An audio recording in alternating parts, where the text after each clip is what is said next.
6:45 now with the start of hurricane season. It is that time of year when we discuss storm safety, preparing for evacuations. Yeah, and this year we're hearing from some experts on how they're changing their recommendation based on the mistakes that were made during Hurricane Harvey. Health reporter Haley Hernandez has details this morning. Yeah, so one example of that, guys, is that typically we've recommended that people leave with a week's worth of medication. Now that we saw how long flooding can last, a month's worth is recommended by some local nurses. It was a hard lesson to learn, but through some mistakes, we now know how to better prepare for this year. Missouri City mom Mary Lisa Bucci depends on dialysis, therefore electricity and medications.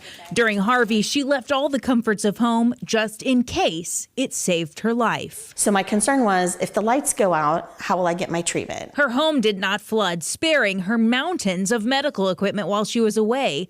But for all those Houstonians who stayed and experienced emergencies, there was a frightening sense of loneliness, since even 911 call centers were barely accessible. But this UT Health Physicians Hotline was taking calls. This is Elvia, I'm a nurse. How can I help you? Elvia Gomez answered the call for many Houstonians on how to administer life-saving techniques. Knowing the biggest mistakes people were making during Harvey, she has a new warning. Have a list of all the medications that their kids are taking or that they're taking, their doctor's phone number, what pharmacy they're going to, their phone numbers, carry like their insurance information. During Hurricane Harvey, I was here at the George R. Brown Convention Center, and I saw people coming for shelter exactly as recommended, with prescriptions in hand. But sometimes they had been standing in the water for so long, the prescriptions were wet and completely unusable. That's why Gomez says this year to add a waterproof box to your hurricane prep list. Just safeguard documents and like insurance. Don't get the cheap ones.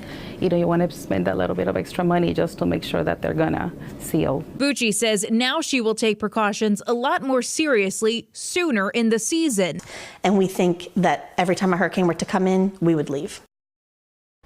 Okay, so here's your list of recommended items for hurricane prep kits. Water, 1 gallon per person per day, at least for 3 days. Food, battery-powered radios, flashlight, extra batteries on top of that. A whistle to signal for help. A dust mask, now we know what that's for. Yeah. Cell phones and chargers with backup batteries, and matches. Stick those in that waterproof container I was telling you about. And remember that if you already have a supply from previous hurricane seasons, well, some of those things have already expired, so you've got to replenish all of that. And here's a good one. There are also some energy companies that have a chronic condition list. That means people that need electricity to use medical equipment are on a priority to get their power turned on first. So for directions on how to sign up for that and additional items that you might not know you need for storms, go to click2houston.com. We've got this story posted already. That chronic condition list is a good one, right? I mean, people don't know about that, but the application that your doctor needs to fill out is on this article. Thank goodness. All right. Thanks for the updates. Very important as we head into that season.